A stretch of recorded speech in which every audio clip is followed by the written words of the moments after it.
Today is Monday, August 10th, 2020. Coming up on Roland Martin Unfiltered. Violence in Chicago. The mayor, she blames the prosecutor for not prosecuting people previously for looting. The DA, Kim Foxx, says, slow your roll. This ain't on me. We'll talk about that. Also, with a violence interrupters director, also T.O., Mr. Ceasefire Heart of it. Republicans are using the fear tactic to redefine the Black Lives Matter movement as a radical leftist mob. Why? They are desperate to scare white people. I'll explain. Back to school during a pandemic. A doctor will be joining us to further discuss how we can promote academic growth while keeping our children safe. Speaking of that, college athletes are saying, hold up. If we come back and play football, it had better be safe. Black men are demanding that Joe Biden pick a black female for vice president. And in Massachusetts, the largest companies in the state had a single black board member. What the hell is this, the 1960s? And what's up with these men angry and upset with the video dropped on Friday from Cardi B and Megan Thee Stallion? Y'all were pretty damn quiet when men released sexist language. I'm going to tie that to people questioning by women who are ambitious for president. Yeah, it's all related. It is time to bring the funk on Roland Martin Unfiltered. Let's go. He's got it. Whatever the miss, he's on it. Whatever it is, he's got the scoop, the fact, the fine. And when it breaks, he's right on time and it's rolling. Best believe he's knowing. Putting it down from sports to news to politics. With entertainment just for kicks, he's rolling. It's on go, y'all. It's Roland Martin, Rolling with Roland now. He's funk, he's fresh, he's real, the best, you know he's Roland Martin now.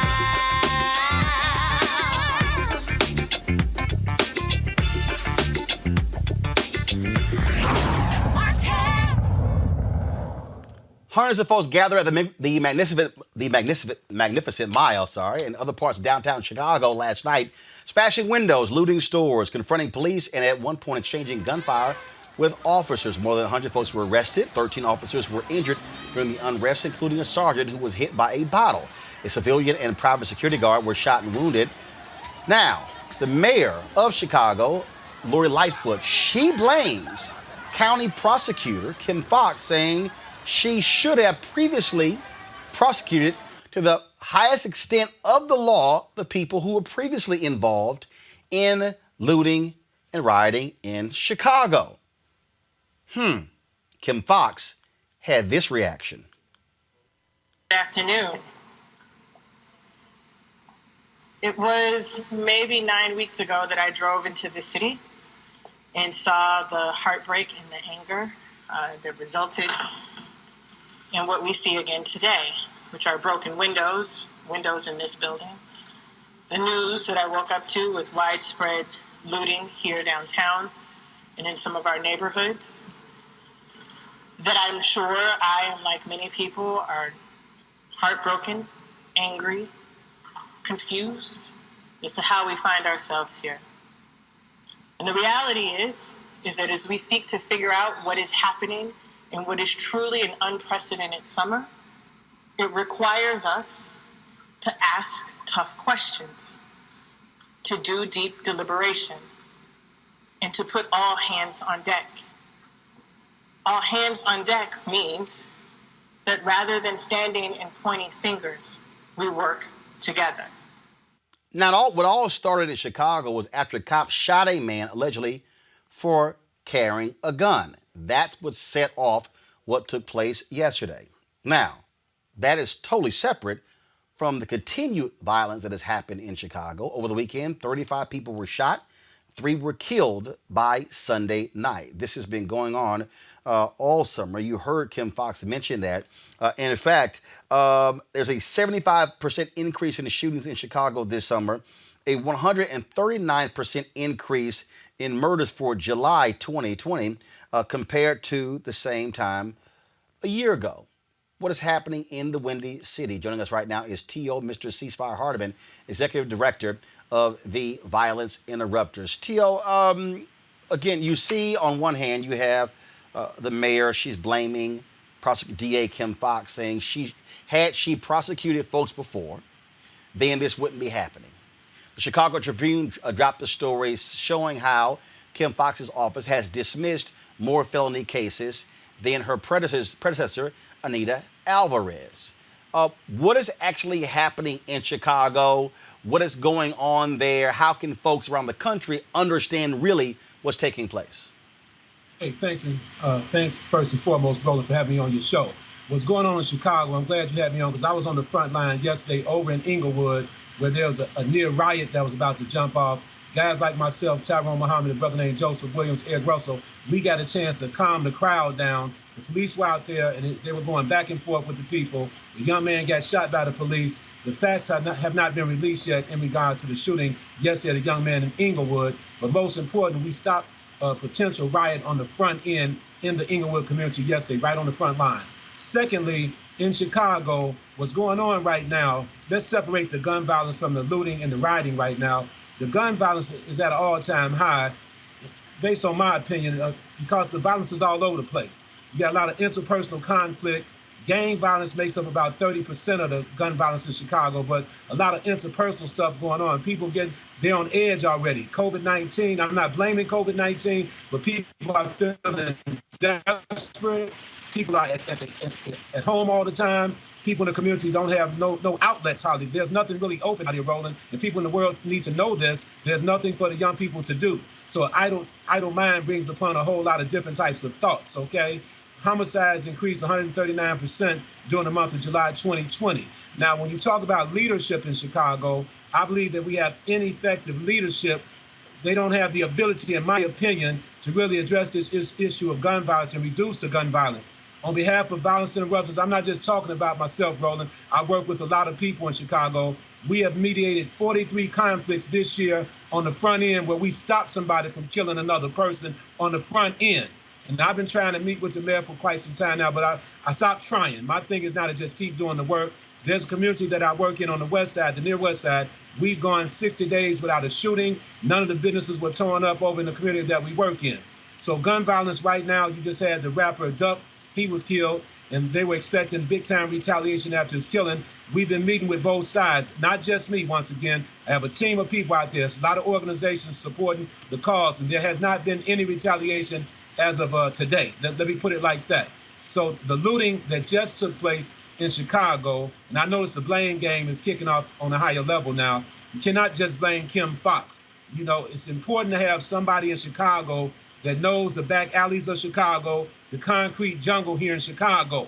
You know, I don't want to just come on and criticize the mayor. That's not what I'm trying to do here. But what I would like to say is that I met with Superintendent David Brown. He's new in Chicago. It's going to take some time for him to learn what's going on in Chicago. So right now, there's no need to point fingers, because if you want to point fingers, David Brown doesn't know Chicago. Lori Lightfoot does not know Chicago, okay? If you want to just be technical about it. So right now, we need all hands on deck once again. Kim Foxx is doing the best she can do. She may have made a few missteps like a lot of us do, but there's no time to point fingers. Let's bring it together and really organize these young people to the point where they feel a part of society instead of feeling disenfranchised or ostracized from overall society, Roland. So, but how do you get it under control when you have, of course, when you have a situation there, young folks being killed? I saw a story last week, a young boy, his mom kept him inside. She didn't let him go outside and play.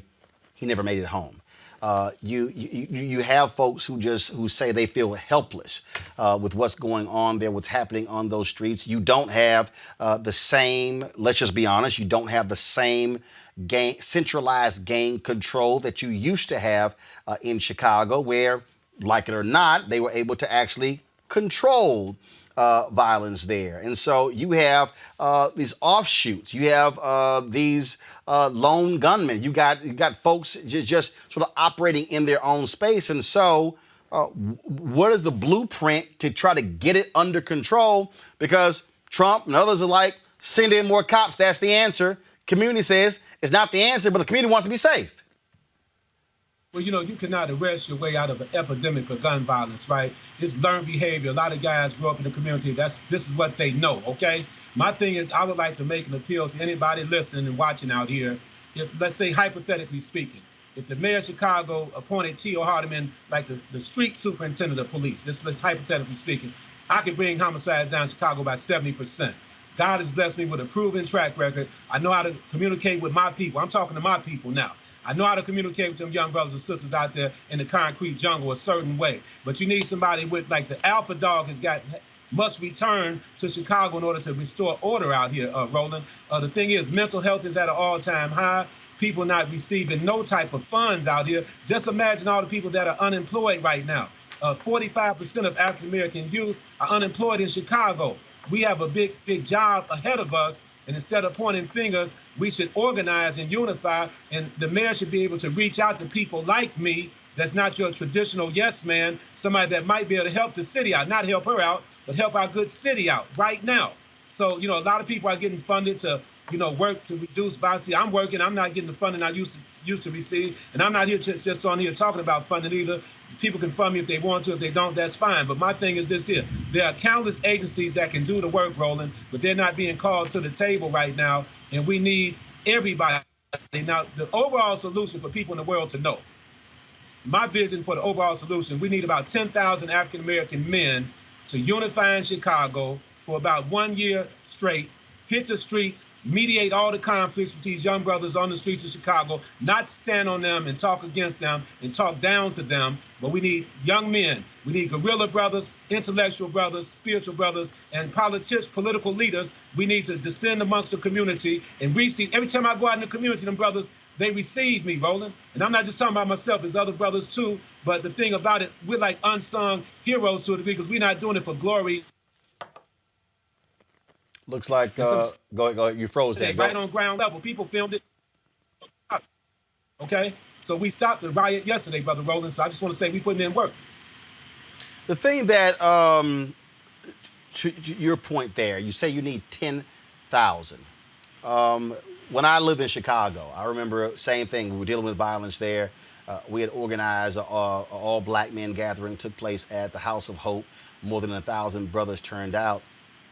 But the problem is what you said is that also, look, if you're going to put them out there, look, that's a job.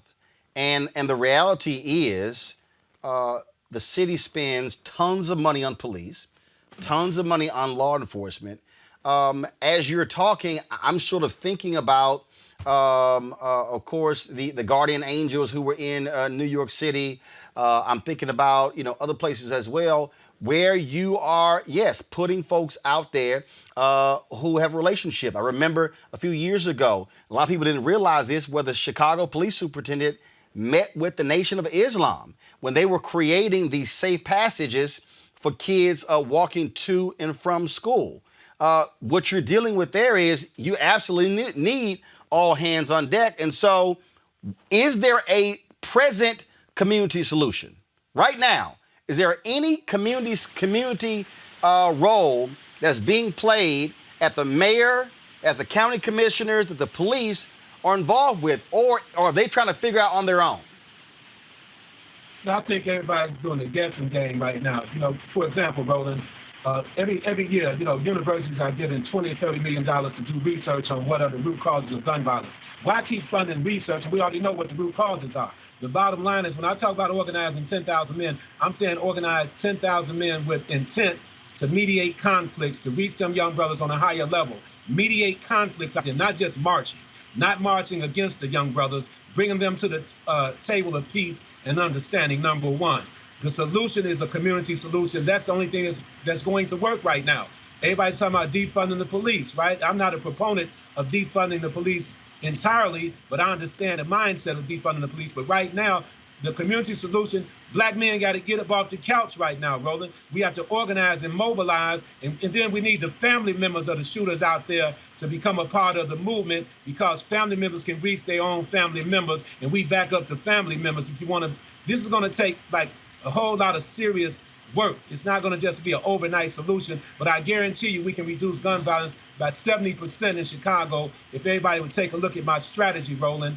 And I've also implemented a restorative justice component of my violence interrupter strategy, which includes peace circles and healing circles where we can help some of these young brothers heal from some of the trauma that they've experienced over their lives, because hurt people hurt other people. And we got to be strong out here right now and grab the community, man. We have to grab the community, Roland. The business community, everybody should follow my lead if they really want to reduce the gun violence in Chicago. Now, I may come off as kind of like an angry brother, but I'm not angry. I'm an intellectual brother, okay? I'm also an adjunct professor. I teach restorative justice, criminal justice, understanding the history of gangs in Chicago. So I work on all levels, but people should really follow my lead here because I have a proven track record, but it's hard to get traction here in the city for whatever reason, Roland, with the mayor anyway. A year ago, August 2nd, you lost Dr. Carl Bell. He was very instrumental when it came to conflict resolution, when it came to mental health. Of course, his mental health agency eventually shut down, lack of funding. While I was there, he and I talked a lot as well. You got Pastor Corey Brooks there. You've got Reverend James Meeks there, individuals who have large groups of men who belong to their churches. And so have you or anyone else has anyone, and granted, I know we're in the age of COVID, but has anyone called for a mass meeting of black men in Chicago to try to get the mayor and others to see this and accept this idea? And what I'm talking about is I get your call for it. I'm talking about literally calling those together. And I know House of Hope fits 10,000, and we're now dealing with social distancing. But if that call is put forth and they show up, it's a little hard for Lightfoot to ignore that.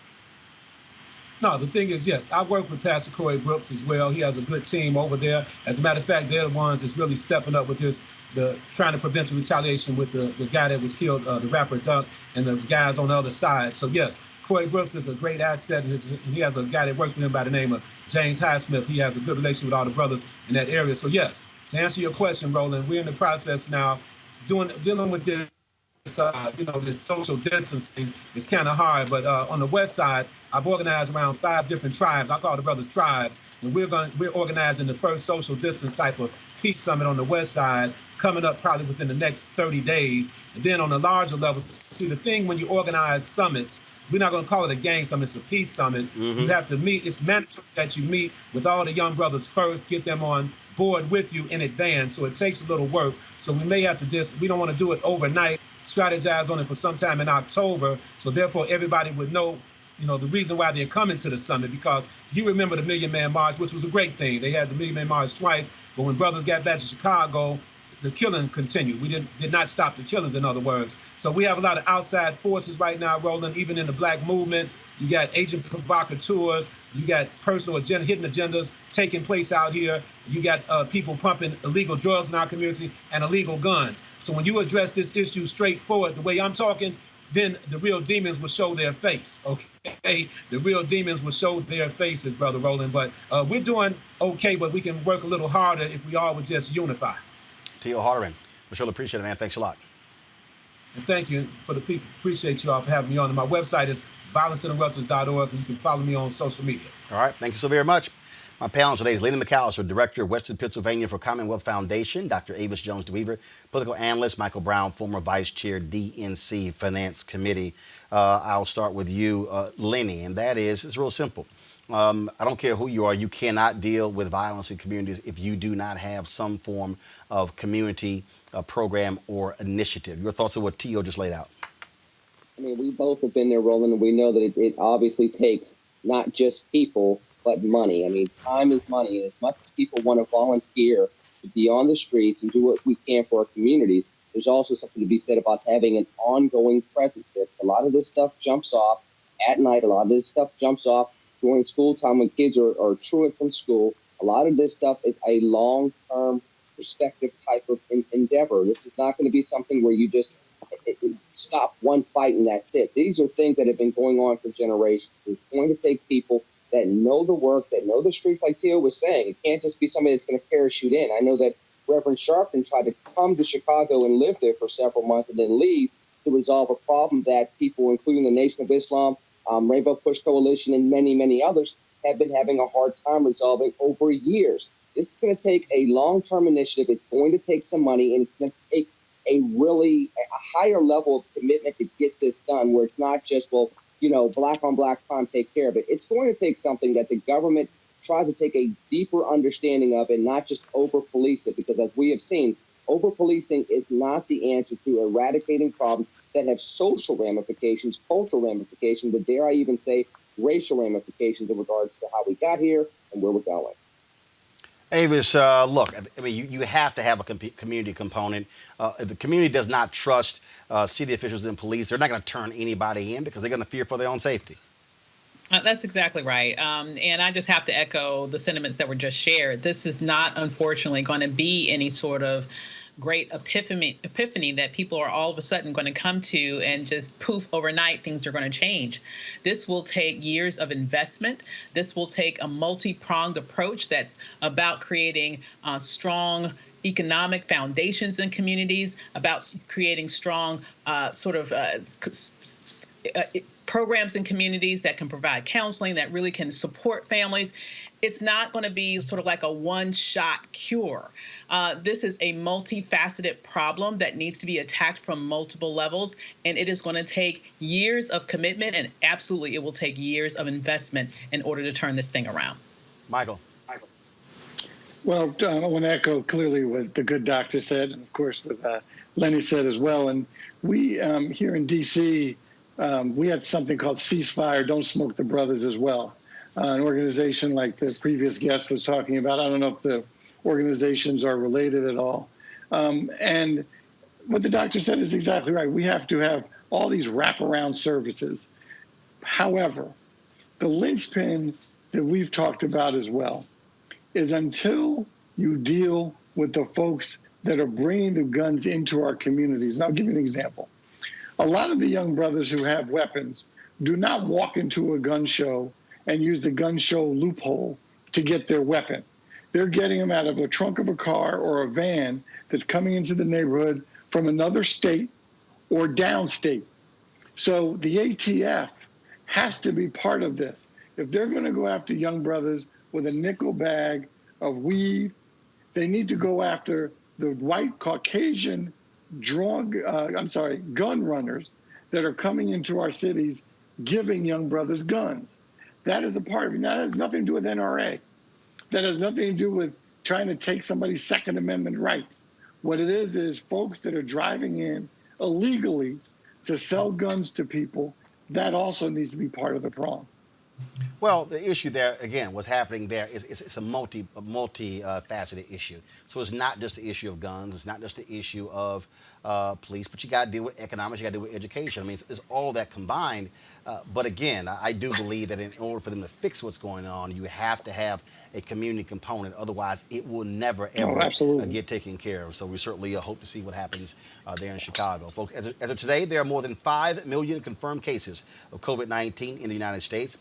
163,000 people have died. Because of the risk, the majority of large public school districts have chosen to transition to online learning. Some have already returned to in-person classes, and they're seeing an increase in cases of COVID-19. Meanwhile, colleges and universities are consistently altering their plans and opting for online fall semesters. Not only that, college football is now being affected, where they're talking about canceling the football season and moving to, of course, in some cases, football in the fall. If that makes sense. You got some players who now have joined together. Those players, they want to create an association. Some of these players say that they want to form an association. Some of them say they want to play, but they want to be safe as well. We heard where the Big Ten was supposedly going to announce they were canceling the fall season. That has not officially been made. So we've heard all kinds of things back and forth. So we're trying to figure out in terms of what is going to happen. What we do know right now is that when it comes to schools, some schools are opening, some are not. Some are going through a hybrid schedule where they're on for 2 days, online for 3 days. It's all over the place. Frankly, folks, we'll know in 2 weeks. Joining us right now is the pediatrician, Dr. Irene Matthew. Dr. Matthew, welcome to Roland Martin Unfiltered. Hi, thanks so much for having me, Roland. So when you see all of this back and forth, when you see what's going on and people are just absolutely confused, you got parents who are saying, look, what are we supposed to do? You know, I got to work. Kids can't be at home by themselves. This is a huge mess we have. It is. It absolutely is. And I think you perfectly summed up a lot of the anxieties that I'm seeing every day in my clinic. People just aren't sure what to do. And it doesn't help, as you pointed out, that, every school district, it seems, is doing something different or kind of changing their minds from day to day as the data changes. But, what I tell parents is that there's really no one size fits all. And I try to walk them through a conversation of their child's individual risk, not just the risk of COVID, but also the risk of that child staying home from school, as well as the rest of the community. Children live in families. They've got parents. They sometimes have grandparents or other elders at home that we need to think about. And then the schools themselves have teachers and staff members. So, it's really a multifactorial issue here.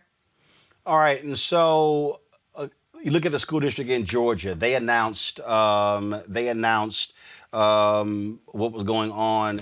They announced what was happening in Georgia, where they went back to school.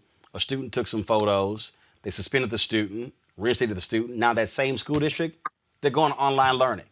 I mean, I kept telling people, look, once you get some cases, school ain't going to be in session.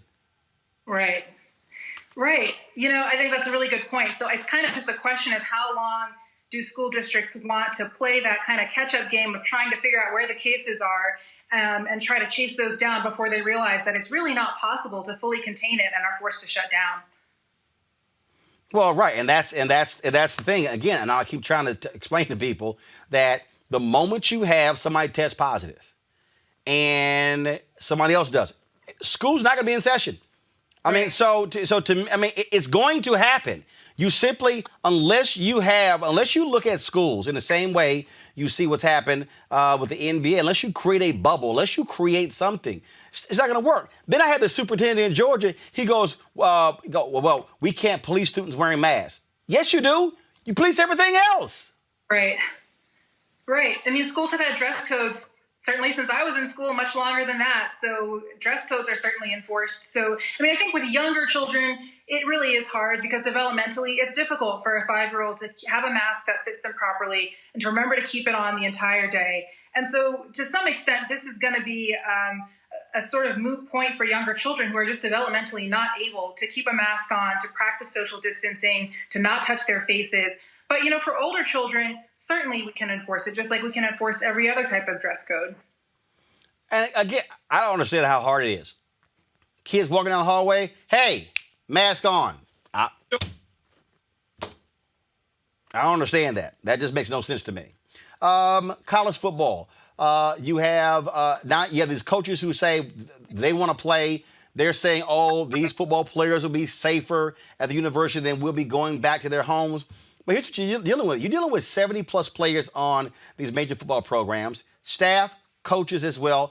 That's more than 100 people who are going to be in these environments. Again, unless you create a containment system and like this bubble concept like the professional sports are doing, it's not going to work.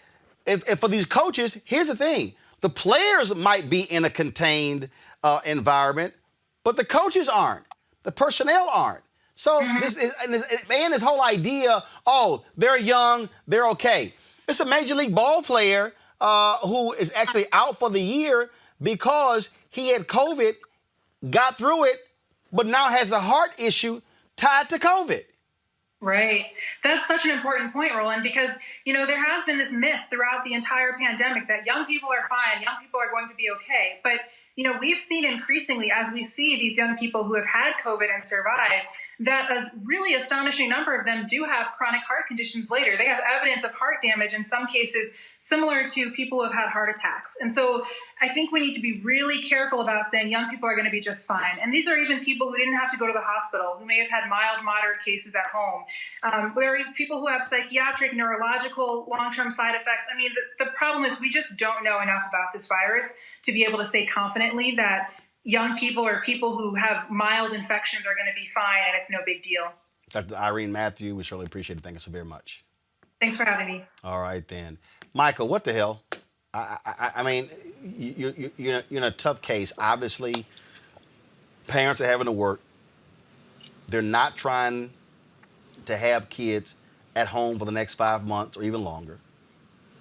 But unless school districts are truly coming up with proper protocols, you're going to have chaos. That district in Georgia, perfect example. I don't know, and let me just go ahead and put it out here, and I got no problem doing it. It's a bunch of white parents who are acting a fool, who are saying, I'm not sending my kid to school without with the damn mask on, I got freedom. That's a part of this. Now, I know somebody who's saying, yeah, Roland, there's some black people out there. Yeah, but it's a whole different deal. You don't have a lot of black people out here hollering, my freedom, my freedom, my freedom, when we're dying from this at a higher rate than anybody else. And black kids having a lower rate of infection out of black, white, Hispanic. Hispanic, number one, highest rate of infection, they're number one. Whites, two. Black, three. Second highest death rate, black. Well, like anything else in this world, in America world, frankly, the world, it's everything's so politicized. And take Georgia, for example. Governor Kemp will pretty much do whatever 45 tells him to do. And if that means opening up the schools, he's going to do it. And until, obviously, except for, obviously, some of the mayors in these cities, county commissioners, that say, wait a minute, I'm not going to do what Governor Kemp tells me to do. Obviously, also in other cities around the country. So depending on where you are, who you support for president, if you support 45 or if you support the vice president, or if you're from an urban area, or if you're from a more of color area, everything depends on where you're from and it's politics. And it's too bad because young people are the ones that are going to be impacted and affected. And then you have 45 running around talking about and telling the world, oh, young people aren't impacted by this disease or by this virus, which isn't true. So you have these parents listening to him. I don't know why we're even spending time listening to him anymore, because he's becoming pretty much irrelevant. But because of that, you have those folks you just described, Roland. I don't understand how many of these people don't understand what's going on here. I don't. I mean, the reality is this here. Adults obviously are different. Okay? Children are not the same. Elementary school, middle school, high school, they're just simply not. And so it's like a situation. I'm here at work, okay? I'm out here by myself. Y'all are on Skype. Staff in the control room. Social distancing. You got a school with 1,000 kids. Ain't gonna be that simple. You're right. But part of the issue is, too, every single one of those kids, to an administrator, to somebody in the education reform fight, is a dollar sign. Let's just talk about what that is as well. It's less about the freedoms when it comes to rural versus urban. It's more about who's going to get the education fund. There's still money from the CARES Act that's sitting around that people are fighting for when it comes to everything from school choice reform to traditional school districts. We won't even get into the decades-long fight for education funding when it comes to traditional schools, public charter schools, private schools, charters, alike. You're taking that and exploding it during a pandemic, and you have this fight for who can get the most funding. Well, if we open up in person, we can then ask for more funding to be infused into this. If we're a private school and we open up, we have a competitive advantage over a public school. A lot of this is politics, and Michael's correct, but a lot of this also is the same political fight that we've been having in regards to education reform for decades, but now the stakes are heightened because people saw some of the failures of the traditional system in the fourth quarter. They're looking for alternatives. The traditional system's trying to hang on to the money that they've had and increase it. And those competitions in regards to traditional school systems are also looking at this as an opportunity to increase their quote-unquote market share. Unfortunately, the kids, as you well know, are caught in the middle of adults fighting all over again. But the thing here, Avis, is that, to me, this isn't about traditional schools, charters, privates, or whatever. It comes down to health and safety. And it comes down to whether or not you have people who are going to have any level of sense when it comes to establishing protocols. That's what the problem is. Again, to listen to this superintendent go, we can't police them wearing masks. We can't tell them what to do. Then you suspend the kid who took the photos because you got exposed. And now all of a sudden folks test positive, and now you got to quarantine people. I mean, this is This is the problem. And if you're a teacher, you're an administrator, if you're a janitor, if you work in the kitchen, hell, you might have a newborn at home. You're not trying to catch COVID from a kid. Absolutely. And it was a recent study that said that over 100,000 children have already tested positive for coronavirus in the past 2 weeks. And so to say that children are somehow immune to this disease is just an absolute outright lie. I think what's happening here is, yes, it's political. It has a lot to do with a president who has for months denied and lied around the specific issue and continues to do so to a different extent, but he still does it. It's someone who has also threatened to not fund schools, to pull certain federal funding away from public schools, even though it just accounts for, a relatively small portion of their funding. It's still very significant, particularly for schools that are already underfunded.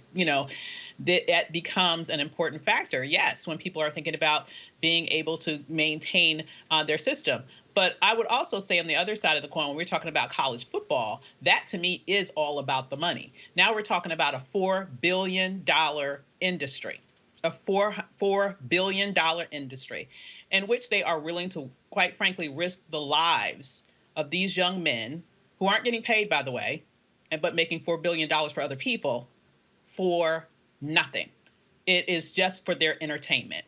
That, to me, is just as unconscionable as having young children go to school every day, not only putting their life in safety and danger, because there have been children who have died from this disease, but also putting in danger the life and safety of all of the staff that work in those schools, as well as their parents and their broader communities when they go home. Well, look, it makes sense that be done. Again, I'm telling y'all right now, school, we get to September. Kids go back, and kids start testing positive. Parents are going to be yanking their kids out of school, and then we're going to have a truly, truly huge problem on our hand. But at the end of the day, what this really lands at is the feet of the idiot in the Oval Office. The Washington Post did a huge takeout this weekend, just showing the utter ineptness, Lenny, of this administration, laying out how Trump, his folks have been focused more on the politics of this, as opposed to the optics of this versus really the problem. In the month of June, the strategy was, don't focus on coronavirus, let's talk about the economy. You can't talk about the economy unless you deal with COVID-19. And so you still have no national testing plan. Okay, experts say we should be testing 5 million folks a month. We're doing about 800,000. This is leadership. And frankly, this is why, according to polls, you got folks in multiple states who are saying, hey, I'm gonna support Joe Biden because this idiot and his team, they are utterly clueless. And then when you're crapping on your doctors, Birx and Fauci, like Mark Meadows, the chief of staff, knows what the hell he's talking about.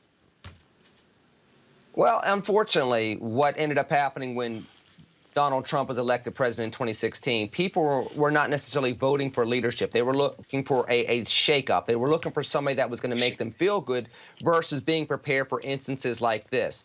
His was not a vote of leadership. His was a vote against a candidate. Well, the bad news about that is when you have situations like this, somebody that is not necessarily skilled at government, somebody that is generally following the guidelines of let's try to force this through, you have these type of situations. I've said this previously. I even said this about Mitt Romney and other business people on both sides of the aisle. Running a business is not the same as running a government. When you're the head of government, you can't fire citizens. You can't mandate certain things because, as you mentioned previously, people have their freedoms one way or another. So you have to have a certain level of planning, and you have to have a certain type of guidance down the path of whatever process you're working with, whether it's the economic recovery or it's dealing with the pandemic. That's not Donald Trump's strong suit. If you look at some of the things that he has gone through throughout his business career, it's evident that that's not his strong suit. So what the campaign ended up doing was, can we pivot towards his strong suit? The problem for the American people is the fact that this is less dealing with the pandemic. This is more dealing with the election in November. And there have been obviously human consequences to that. Now, the flip side to that is you also have seen governors at the state level, both in Republican and Democratic camps, take certain types of moves that, again, might have been more politically motivated then they will have been, let's lean on all different type of experts. The health experts, economic experts. Are there ways to shut down our economy effectively, keep people safe, and make sure we don't have exorbitant and, in some instances, unnecessary unemployment rates like we have here in Pennsylvania? Could we have made sure we've done some things to keep certain aspects of the economy going versus what we did here in Pennsylvania, shut down sectors and industries that nobody else did? We're finding failures all across the board, but as you well know, as Truman said, the buck stops there in the Oval Office. Again, what you're just dealing with, you're dealing with sheer madness. What you're dealing with is someone who has no clue whatsoever. This today also was at the White House. Y'all watch this. 97,000 children tested positive for coronavirus in the last 2 weeks in July, according to the American Academy of Pediatrics. Does that give you any pause about schools reopening for in-person learning? Because they may have, as you would call it, a case, and maybe a case, but it's also a case where there's a tiny fraction of death, tiny fraction, and they get better very quickly. Yeah, they may have it for a short period of time, but as you know, the seriousness of it in terms of what it leads to is extraordinarily small, very, very much less than 1%. So do you still believe that children are essentially immune? Yeah, I think that for the most part they do very well. I mean, they don't get very sick.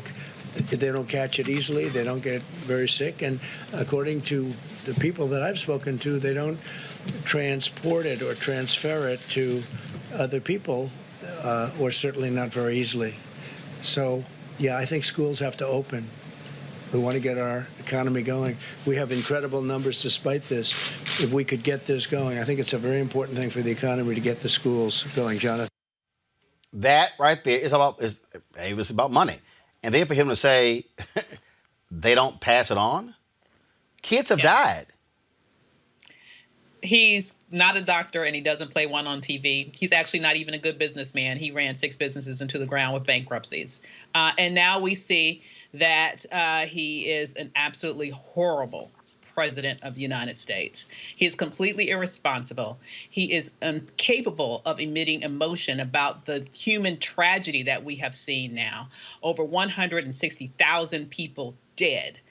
That is irrevocable. They will never come back. Those families will forever be broken. And many of those would still be alive if he had handled this responsibly from the very beginning. When you have some place like New Zealand, which is just a poster child for wonderful leadership, that has now gone 100 days without one case of coronavirus in that nation, and you compare that to someone who continues to live in La La Land when 1,000 people plus a day are dying from this, it is absolutely disturbing and despicable. And the fact that he is willing to put your children, like he's literally willing to put the lives of children at risk, it is really ridiculous. There is no way that we should be able to let this man stay in office. And as for me, I know that my child won't be going back. And the sad deal is a lot of people don't have that choice. So there will be a lot of people who will be putting their children in harm's way because they feel like economically they have to. Also, actually, at the White House today, this happened. There were some shots fired outside of the White House around 6 p.m. And then this happened during the news conference. Hopefully soon. Excuse me?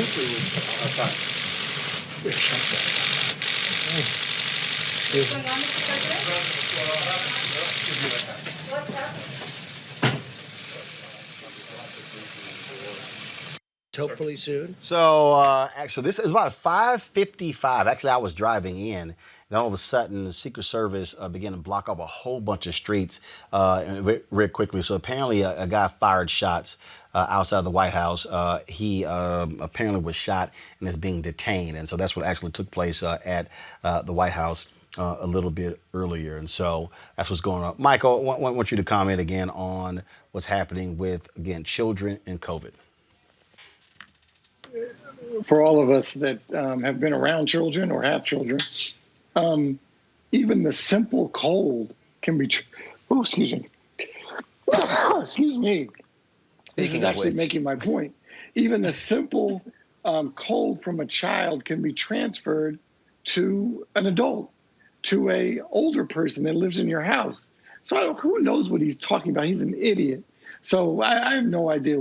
From my standpoint, and the last thing I want to do is give him advice. But I was walking around the District of Columbia over the weekend, and everyone had masks on. And all those people that had masks on were going to restaurants, doing the best they could, social distancing, buying things at stores, at shops. If he would mandate masks for everyone, period, for the next, 6 months, year, I'm not a doctor, whatever the medical folks say, he could do that and help the economy at the same time. But he doesn't want to do that for obviously the reasons that he thinks that whether masks don't help, whether it's a vanity issue, whether it makes you look weak, whatever it is. To me, you can have your economy opening up. It wouldn't be as fast, but you'll have people out. You'll have people trying to get back to normal and buying things with masks on. All right, folks, let's go to our next story. With just 84 days left until Election Day and faced with the possibility of political defeat in November, Republicans are turning to an all too familiar playbook, stoking the fear of white voters. They're trying to redefine the Black Lives Matter movement as a radical leftist mob looking to sabotage the white suburban lifestyles. Republicans running in swing districts and states are tying their Democratic opponents to Black Lives Matter and their demands to defund police departments. Lenny, look, in the history of America, we have had movements where white politicians have been trying to scare white folks, black folks being the boogeyman. We're seeing the same thing right now. They're saying, oh, they're Marxists. Look at them. The reality is this here. There are people out here who support the concept of Black Lives Matter who haven't even read that plank written by the Black Lives Matter movement. There are people out there who say we support Black Lives Matter, and they're not sitting here saying I'm a Marxist like the three women who came up with the hashtag Black Lives Matter.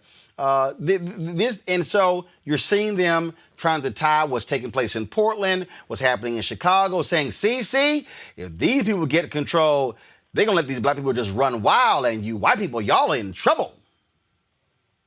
Yeah, it's kind of like the Trump ads as well. This is Joe Biden's America, and you're not going to have police anymore, and people are not going to respond to 911 calls. You know, you and I have talked about this over the years. I can't stand this. You know, you want the black vote, compete for the black vote. If you want to make the case as to why black voters should not vote for the Democrat Party 95, 96% of the time, make the case for that. Pivot back to HBCUs, pivot back to what the economy was before a historic pandemic. Do what you want. But this divides our country in a way that whether Donald Trump is president January 2021 or not is going to continue the divisiveness. People forget, and I brought this up in a couple of articles I've written for Red State. You know, people were marching and protesting Trayvon Martin when Barack Obama was the 44th president. They were doing the same with Eric Garner. They were doing the same with Ferguson in 2014. They were doing the same things right here in my hometown of Pittsburgh. So the things that people have been talking about and protesting for and against are not things that are directly tied to Donald Trump as the 45th president. These are things that have been impacting Black America in some instances for decades. So to make it seem as though this is just a BLM dynamic that comes from a Marxist, origin, and it's going to play out in the 2020 election campaign, specifically down that path, is ridiculous. And it's a shame that Republicans have not learned over the years how to talk to black people as if they're fellow Americans, because they are fellow Americans. And this is not a new dynamic that I have seen, and it's not a new feeling that I have in regards to it.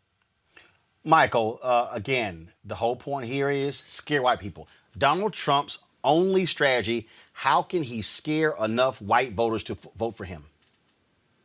And I don't know if those ads are necessarily working.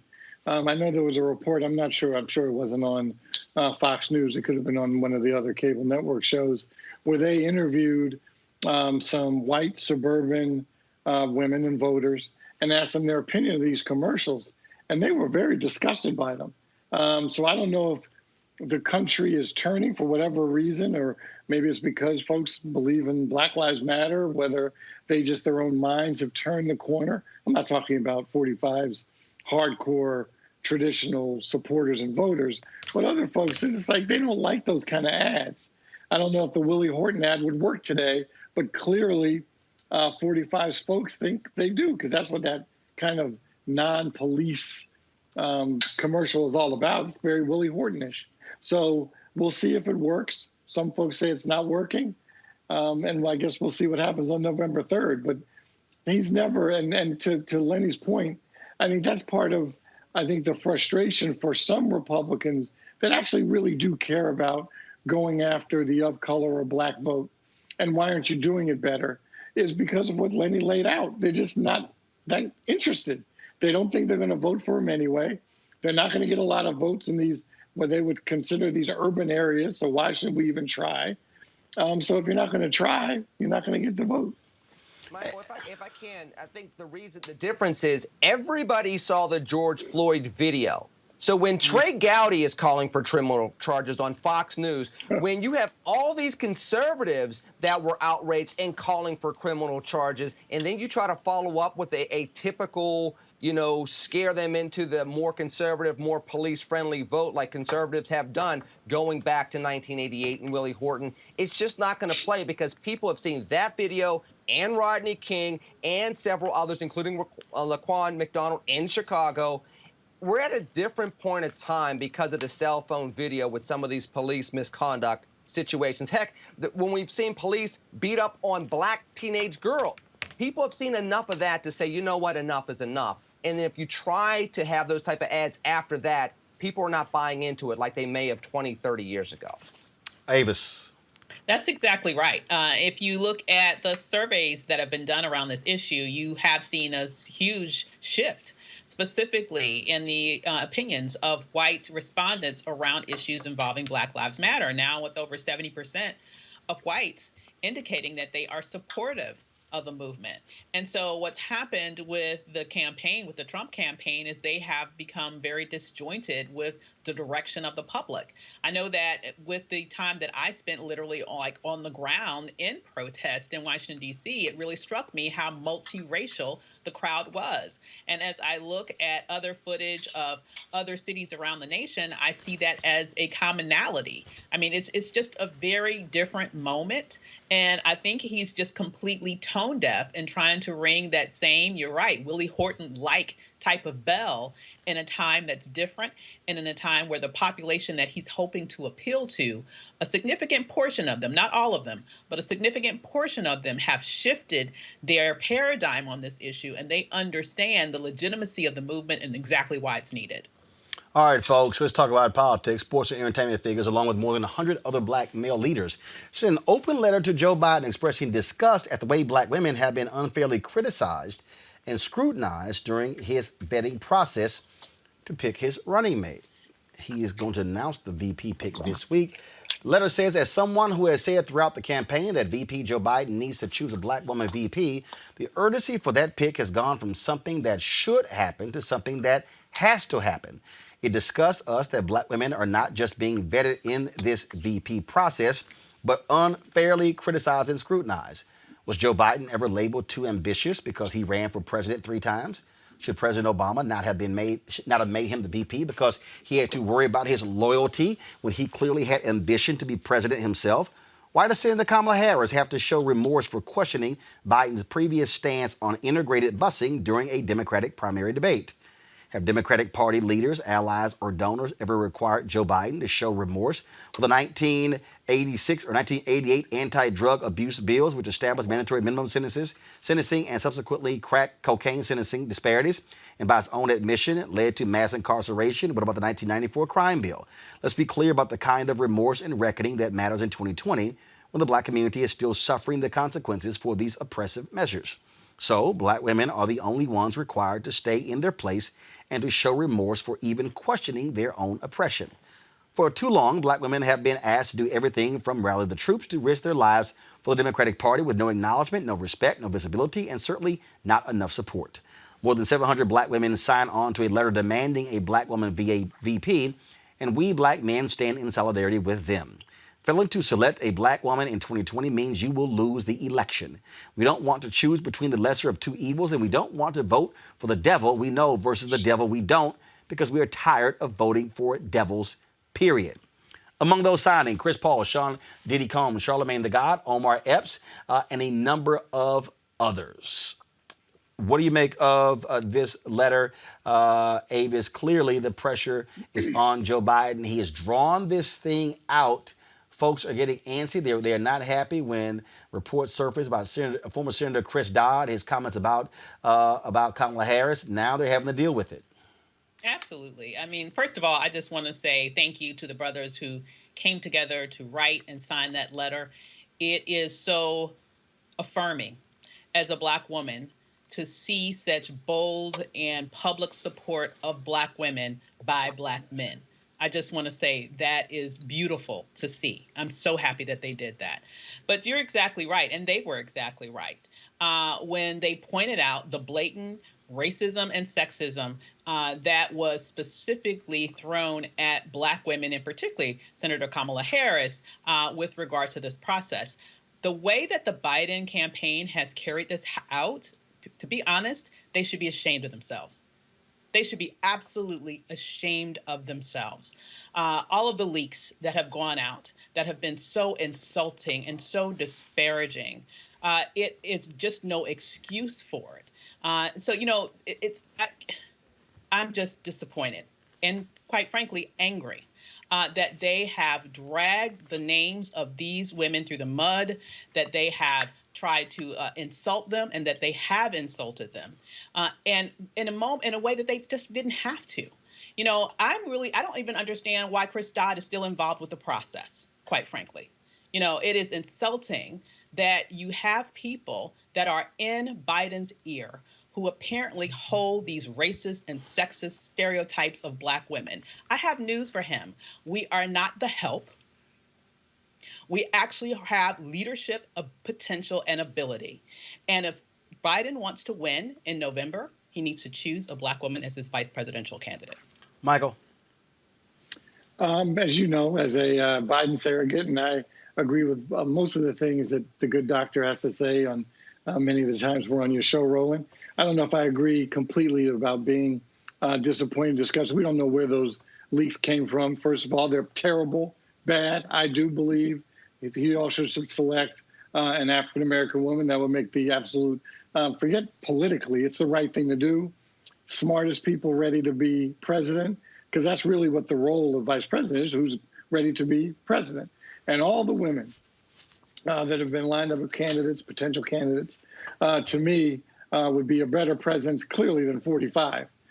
So I'm proud, frankly, at what the campaign has done. No campaign in the history of America has done what the Biden campaign has done about laying out women of color to a chance to be vice president of the United States. So I think we should also give credit where credit is due. Has it been a perfect process? No. Could they have done better? Yes. Could they have made the decision quicker? Of course. But I think they're walking down the road. And keep in mind, when the vice president started talking about what he was going to do on the Supreme Court, he clearly made sure it was going to be an African-American woman. Now he's talking about probably going to select an African-American woman for vice president. I agree with the doctor. Things could have been done better. But frankly, this is historical, what Joe Biden is doing, both what he's going to do on the Supreme Court and what he's going to do as his vice president. But Lanny, here's the deal. process have been better, yes. Lenny, I've said for months, Biden ain't got a choice. He has no choice, because here's the deal. Black folks saved his candidacy. Without South Carolina, Biden is DOA. Get the nomination. His political career is dead. And here's the deal. One of the biggest criticisms that Black people have had about Democrats is that they want us to be political sharecroppers. They want us to deliver the vote, but they don't want to spend money on Black consultants, on Black pollsters, on Black campaign managers, don't want to spend the money on Black media, don't want to spend the money on boots on the ground when it comes to Black get out the vote efforts. And now it's time for significant positions, then don't get rewarded. Oh, sure, you got a Black president, But what black people are saying is, hey, Joe, without us, player, you ain't even standing right now. It'll be somebody else who is a nominee.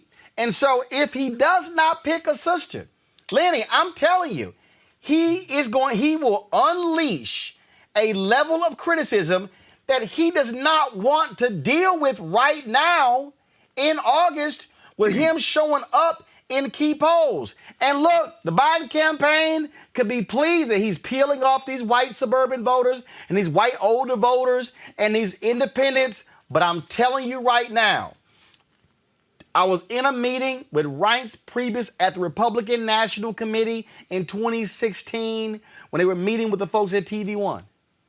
Tara Wall says in the meeting, there is no group that hates us more than the Republican Party. And they can ill afford to piss off even a fraction of black women going into November.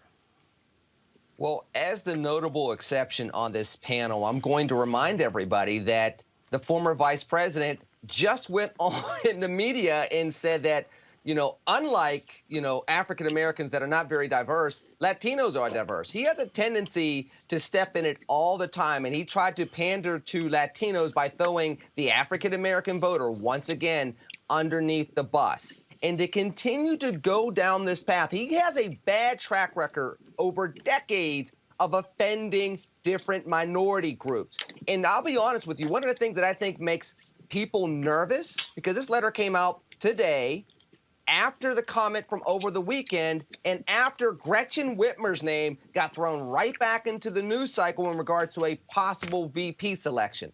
You really want to piss off black women? Let Gretchen Whitmer end up being the VP selection. That's how you have black women who vote 97 to 98% of the time with the Democratic Party. That's how you get them to stay home. And that's how you get 50,000 extra votes in Pennsylvania, 50,000 extra votes in Michigan if you're Donald Trump. People forget all you needed were normal numbers, not necessarily the Obama numbers, but just basically normal numbers, and you don't have Donald Trump as president. And Joe Biden's running this grist once again with his poor history on some of these issues, coupled with stretching this out, coupled with continued recent history of gaffes when it comes to issues of race. The Charlemagne the God interview wasn't even 6 weeks ago. So you have these things lining up back to back to back to back, and people are sick and tired of being taken for granted. Yes, they don't want to vote for Trump per se, but they don't want to continue this path of, okay, Democrats are going to take us for granted once again, and when it's time to do the things that we need for our communities, they take a step back. I remember running 4 years ago, there was a memo out the Democratic congressional candidates saying, do not get too close to the Black Lives Matter movement. Do not even say Black Lives Matter because it might be used against you and you might have to promise too much legislatively should you win. But the very first thing I told my opponent in our debate, I can say Black Lives Matter. Why can't you as a 11-term white congressman? You do not want to have that image going into 2020 and then pick the wrong person or continue to play this game. Biden does not want that because he does not know how to think on his feet in regard to these issues, and that would just be another gaffe after another gaffe that would keep people at home in November. It's going to come down. I'm trying to tell y'all, it will be absolutely nuts if he doesn't pick a black woman. That's some smoke he does not want. He does not want it. So I want to do this here, though. And I know some of y'all might be sitting at home saying, how can you link these two? But I have to link these two. And that is, we've heard all of this drama about the ambition of Senator Kamala Harris. And is she ambitious? Yes. And it's a whole bunch of male politicians who are just as ambitious. Y'all remember Beto O'Rourke? Lost. First of all, a congressman from Texas who I had never heard of. And I'm from Texas. I had never heard of Beto O'Rourke. I didn't. He in El Paso, he might as well be from California. That's so far away from damn Houston. But he runs against Ted Cruz. Loses. Small margin. He says he was built to run for president. He was made for this. Really? Ran, didn't survive, dropped out. I I remember the guy who ran out of Montana. Bullard, I think. Bullock. I don't know what the hell his name is. Governor of Montana. That shows you he didn't poll at all. I can't remember his name. His wife gave an interview where she said the only way we're moving to Washington, D.C. is if he's president. All right, boo, guess y'all ain't moving. He dropped out. Now he's running for the United States Senate. So men, especially white men, have openly expressed their ambition. No problem. No issues whatsoever. And all of a sudden, when it's women, Senator Elizabeth Warren, Senator Kamala Harris, and on and on and on, how dare they? See, men were so offended. I told y'all the story when I was in a Chicago bar in 2016, and this white guy said, you know, he recognized who I was, and he couldn't vote for Trump, and he's like, I just can't vote for Hillary. And I said, well, fine, get a sheet of paper out and write down the 10 issues you care about, put a check next to Trump and a check next to Clinton. Who agrees with you on that? And there were 7 checks next to Hillary Clinton, 7 out of 10.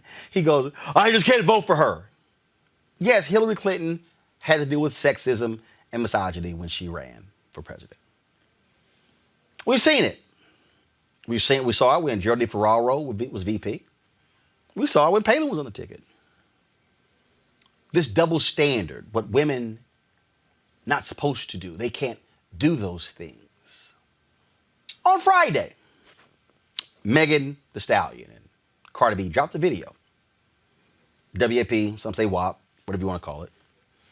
And all these men that's losing their minds. First of all, the conservative men, oh my God, they just lost it. They didn't know what to do. Some dude running for Congress, I mean, he was just trashing them, how he accidentally saw the video. I don't know how in the hell you accidentally saw the video on YouTube. But then you got conservative Ben Shapiro, okay, who was sitting here running his mouth on his show. Y'all, let me play for y'all what this fool had to say. Watch this. Whores in this house. There's some whores in this house. There's some whores in this house. There's some whores in this house. Hold up. I said certified freak 7 days a week. Wet ass P word. Make that pullout game weak. Yeah, you effin' with some wet ass P word. P word is female genitalia. Bring a bucket and a mop for this wet ass P word. Give me everything you got for this wet ass P word. Beat it up, N word. Catch a charge. Extra large and extra hard. Put this P word right in your face. Swipe your nose like a credit card. Poor little Ben. He was just so offended, just so upset with those particular lyrics. CeeLo Green also has something to say. In an interview, he said, which I found to be quite interesting because I was like, really, CeeLo? You're weighing in on this? This is what he said. We are adults. There should be a time and a place for adult content. As adults and artists, we should at least attempt to be each other's accountability partners in some regard. He went on to say the stereotypes that are celebrated and perpetuated ultimately make the perception a reality. It is disenfranchising and it has caused a great deal of problems. He later said, you have the heads of state like Nicki Minaj or someone who is up there in accolades, success, visibility, a platform to influence. Nicki could be effective in so many other constructive ways, but it feels desperate. This is what CeeLo also added. Attention is also a drug, and competition is around. Cardi B and Megan Thee Stallion, they are all more or less doing similar salacious gesturing to kind of get into position. I get it. The independent woman and being in control, the divine femininity and sexual expression. I get it all, but it comes at what cost? Here's what I find to be interesting about all of these men who got something to say about a video where 2 women are openly saying what they want and how they want it and how it makes them feel. Oh my God, what should we do? See, here's the problem in this country. Just like when it comes to women having ambition, America says, no, you women, you cannot talk about sex that way. You cannot say those things. You bet not sing those lyrics. How dare you? So let me ask y'all a question. Where was Ben Shapiro? And where was CeeLo? And where were all these other men? Can y'all please tell me, where were all these men when Chopper and Master P did Chopper Style? Where were they when Tupac did the song How Do You Want It? How about Tupac and KC and JoJo? Thuggin' You, Thuggin' Me. Oh, y'all seen that video, huh? Yeah.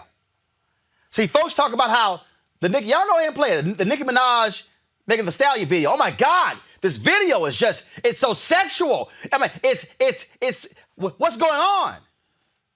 Are you serious? This is a G-rated video compared to the Tupac, KC, and JoJo video, Thuggin' You, Thuggin' Me. Did I hear any men whining about Tigger's Make It Nasty? Tyrone Briggs, Where Are You Out? DJ Fleek's Bend. Luke's I Wanna Rock. PD Pablo's Freak a Leak. Yin Yang Twins and Lil Jon, Salt Shaker. Order Movie Shake. T-Pain, Make That Shit Work. Lil Jon and the East Side Boys, Get Low. Mystical, Shake Your Ass. Ludacris, What's Your Fantasy? Ray J, Sexy Can I?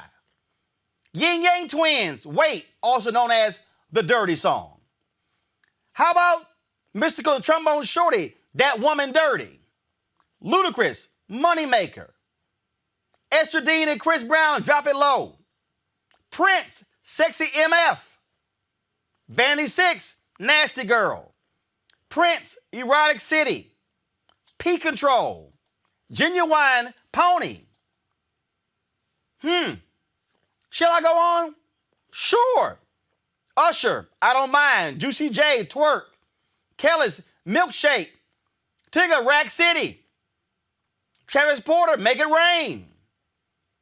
Let me go on. Shall we? Too Short, Blow the Whistle. Love Rants, Up, featuring 50 Cent. Ludacris, P Poppin'. Same P as in this song. Big Sean, Dance Ass. French Montana, Pop That, featuring Rick Ross. Oh, let me go on. Fat Joe and Lil Wayne, Make It Rain. Usher with Nicki Minaj, Lil Freak. Am I done? Off the Record, Booty Work. Robin Thicke, Shake It for Daddy. What you think he's saying, shake it? Huh? Matter of fact, if y'all want to listen to a sex song, listen to CeeLo's Love Gun. Oh, my bad. My bad. Nelly, Tip Drill. Prince, Head. Montel Jordan, Let's Ride. Digital Underground, Freaks of the Industry. Silk, Freak Me. Prince, Cream. Oh, y'all think I'm done? No, I ain't done. 2 Live Crew. All men, pop that coochie. You need D in your life. Throw that D. Shall I go on? Huh? Shall I go on? Juvenile, Slow Motion. What do you think he's talking about? Lathan Grady, Freak It. Ludacris, Sex Room. Ludacris, What Them Girls Like. Ludacris, Nasty Girl. Ludacris, My Chick Bad. In fact, Ludacris did an entire album called Battle of the Sexes. We got all kind of hip-hop songs. All kinds. Where men are talking about sex, their body parts, how they like it, lick this, do this, drop that, hop on this, lay on that. But y'all ain't say a damn thing. But all of a sudden, 2 women drop a song, making it clear what they like, and all of a sudden, folks are just losing their mind. Oh no, I know. I got some older viewers out there. All these young kids. Look, don't y'all start. Let me take y'all back to a CD that I came across. And these are songs from the 1940s and 50s. There's a song called Big 10-Inch Record by Moose Jackson with Tiny Bradshaw. Dinah Washington did a song called Big Long Sliding Thing. Roy Brown did a song called Butcher Pete. The Swallows did a song called It Ain't the Meat. The Dominoes did a song called 60-Minute Man. The Sultans did a song called Lemon Squeezing Daddy. Wynonie Harris did a song called Keep On Churning. Dinah Washington, Long John Blues. Julia Lee and her boyfriends, the song is called My Man Stands Out. The Toppers did a song called Let Me Bang Your Box. See, during the 40s, black artists had to get real creative in making music as they talked about sex. Yeah, matter of fact, hold on. That was a song that Jackie Wilson did with Laverne. Just give me a second. I'm going to find it. Jackie Wilson did a song, and it's got an X on it because it's the X-rated version. You Better Think Twice. Is that it? That the song? Yeah, Think Twice. There are two versions of Think Twice. There's a one Jackie did called Think Twice. There's the one Jackie did with Laverne Baker, called Think Twice version X. That was recorded in the late 1950s. So why am I laying all this out? Sex has always been in music. Sex has always been discussed in music. Didn't the Rolling Stones do a song called, was it Brown Sugar? Brown Sugar. What y'all think brown sugar about? That ain't brown sugar that's in your pantry. See, the real issue that we have here is that in this society, we have a double standard. I don't know if many of y'all saw that television show that Sanaa Lathan did on Fox. I think it was called 12 Shots. I'll come up with it for a second. And in that opening scene, she had sex with a dude and she was like, okay, I'm done, we out.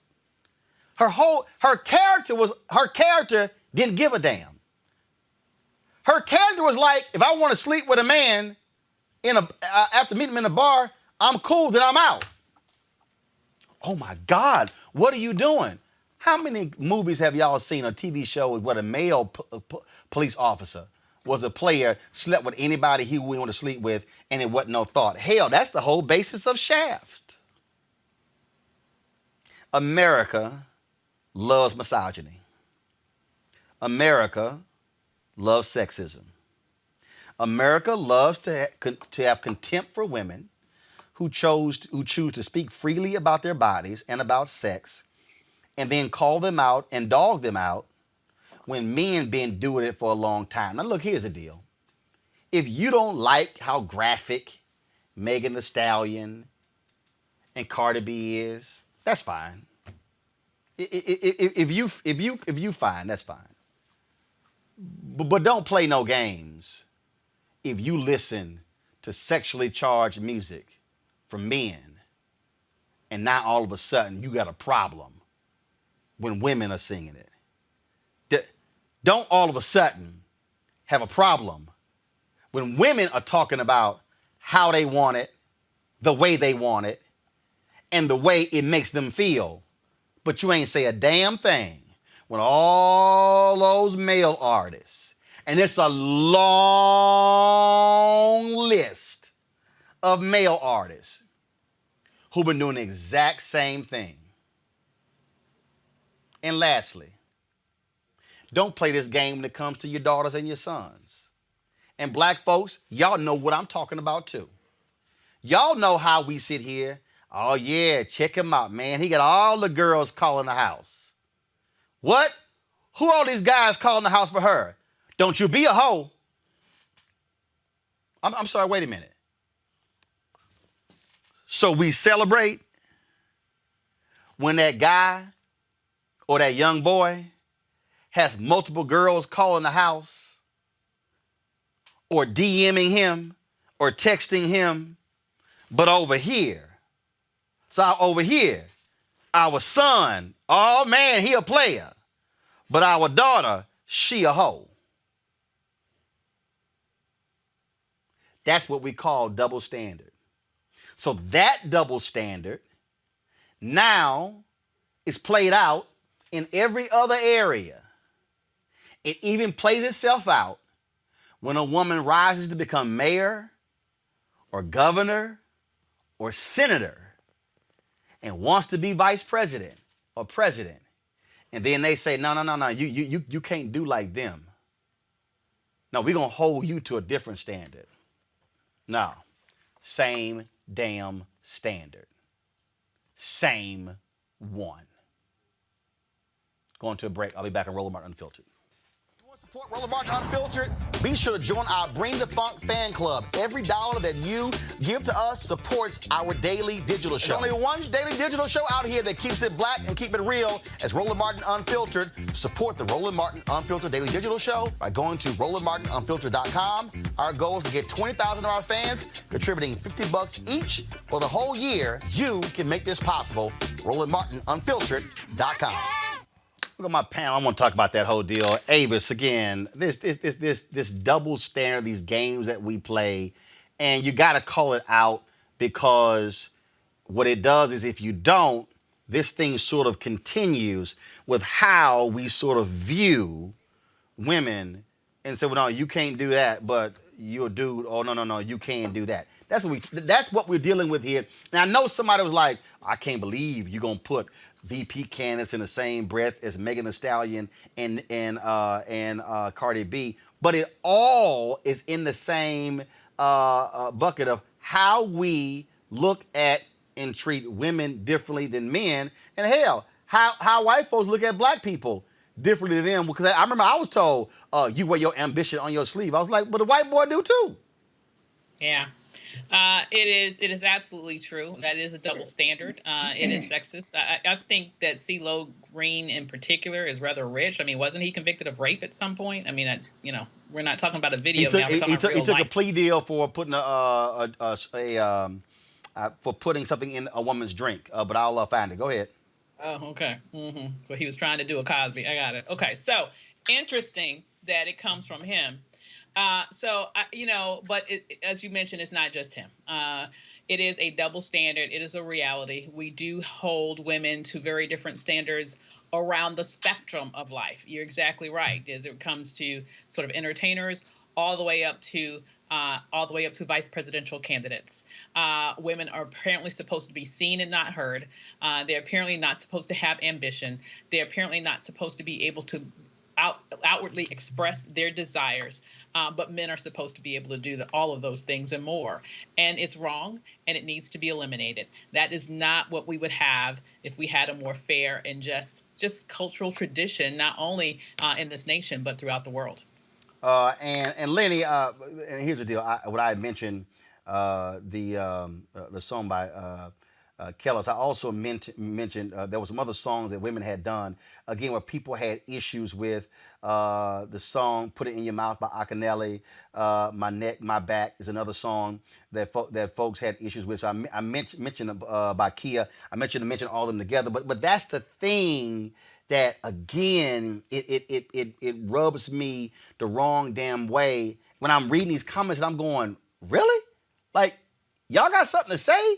And y'all ain't say nothing about all this over here. And then when I'm reading over the weekend, all the crap when it comes to the VP, this person, that person, when I'm like, all these men, hell, you were ambitious? Ambitious is when you can be the mayor of a town that's less than 150,000 and you think you can be president. Mayor Pete? Come on, dog. You're right, and it's funny because a lot of these folks, let's just be real, these are people that are close to my age that have daughters now, and they're regretting how they treated women when they were their daughter's age. But then, back in the early 90s, we're sitting there with a group called TLC singing a song called Ain't Too Proud to Beg, and other type of songs like that. When it's you having that quote unquote fun, it's okay because you're doing things and that's your quote unquote dirt when you were young. But when you get a little older, you start feeling guilt. The truth is, it's the same standard. Either you have the standard or you don't. Look, the song with those two didn't bother me that much. Doesn't mean I'll necessarily listen to the song, but it is what it is. It's entertainment. It's people expressing themselves. I grew up a Prince fan. I'm the last person that should be judging anybody on any type of song like that. I've been listening to that stuff since the early 1980s. I'm only born in 72, which tells you how young I was when I first discovered Prince. So there's a lot of people that could say that about the Beatles, that could say that about Elvis Presley, that could say that about Chuck Berry, that could say that about Little Richard. We can do this, as you pointed out, Roland, for a while, but it does go to something deeper, which is this. We have never truly solved the riddle of how do we truly have a gender equal society. I think that our generation has been a lot better at it. I can care less if a woman's president of the United States or running the local bank or running the school or anything else, because intellect is intellect. Talent is talent. A leader can be a man or a woman, can be black, white, Indian American, Latino American, anything else. I think our generation is better at that. But unfortunately, we find ourselves receding from time to time, and we've done it with issues with African Americans. We've done it with Latino Americans. And unfortunately, there are times we do it with women. And the really tragic thing is the fact that men can get around their male identity and still project against women in a way that is archaic and unnecessary. And we use instances such as the video to justify every other instance that it plays out in our society. No, come on. Here's my whole deal, Michael. And this is where older black folks got to shut up. That's why I read all them damn songs. I don't want to hear all that bullshit when you listen to Marvin Cease Candy Liquor. I don't want to hear it when you listen to Clarence Carter stroking. I don't want to hear none of that. Look, listen to Prince's song, Let's Work. He ain't talking about going to work. Let's just say nothing bad about Prince, okay? Nobody's going to say nothing No, bad. it ain't saying nothing bad. It's being real. Prince saying Let's Work, he was not talking about a 9 to 5. But again, though, I mean, but the fact that people, again, what we're dealing with, Michael, it's how dare two women, bold-faced, in your face, produce a sexual video and ain't a man anywhere in it talking about what they like. Oh my God, what is this going to mean for all the girls? Man, sit y'all ass down. Michael, go ahead. Hold on, Roland.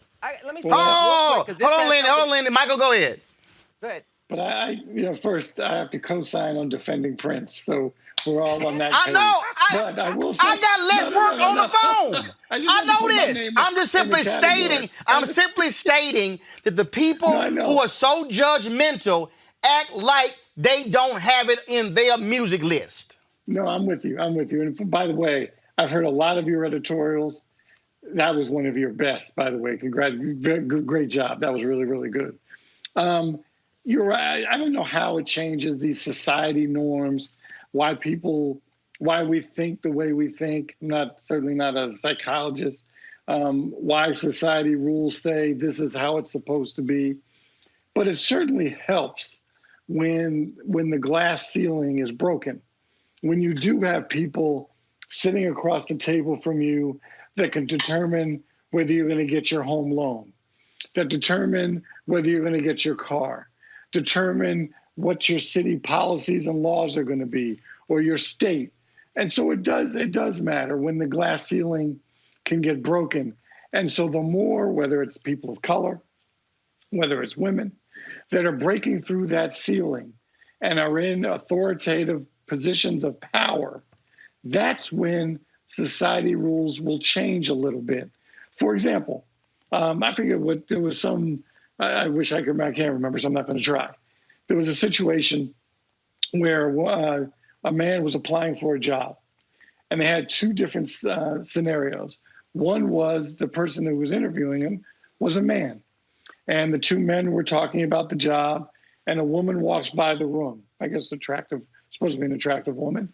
And of course, they make a comment. Not of course, they made a comment for this particular story. Then it was a man being interviewed by a woman. Woman walks by, nobody said anything. Quiet, respectful, nothing. So it actually does matter when you can break that ceiling, put people that are different from white males into positions of power. Can I add Lenny, something go real ahead. quick? Go ahead. Because people are overlooking this. It hasn't been brought up very much. These were two black women over the weekend that this whole video controversy came up about. You know, I wrote down 3 women that don't look like them that made an awful lot of money sexualizing themselves. Miley Cyrus, Britney Spears, and dare I say a woman that became darn near a billionaire, Madonna. So Madonna has been doing this since the early 1980s, went around Hell, grinding Kim for the Super Bowl. Kardashian, And her ass, all the money, all them wanted to making, go there. and we know her because she made a sex video with Ray J. Man, come on, dog. Dog, these folk. Some of this has to do with race. and It's people don't wanna black talk about female that. sexuality. But it's also black female sexuality. And that's part of where this is going as well, because even when you go into the femininity of it all, there's a separation between what is expected for black women and the stereotypes that people are so willing, even black men, to go into immediately when these things come up versus the quote unquote benefit of the doubt, the businesswoman that women that are not black women get from time to time. And that is part of this whole dynamic as well. And see, Ava's, here's the deal. I need these brothers and sisters who are watching, who are also saying to me, man, I had some fools say, we got more important stuff to talk about. No, we don't.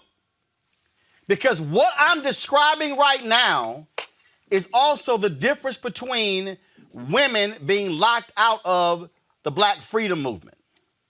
The difference between women being the backbone of the Black Panther Party and then being subjugated to sexism by male leadership. What I'm talking about here is an American, really a worldly dynamic where folks want to say men can do all of these things, but women, how dare you? All them Saudi princes, super religious. We know about the freak stories. We know what happened when they come to America and other places. Yeah, they ain't sitting here talking about Allah then and talking about religion.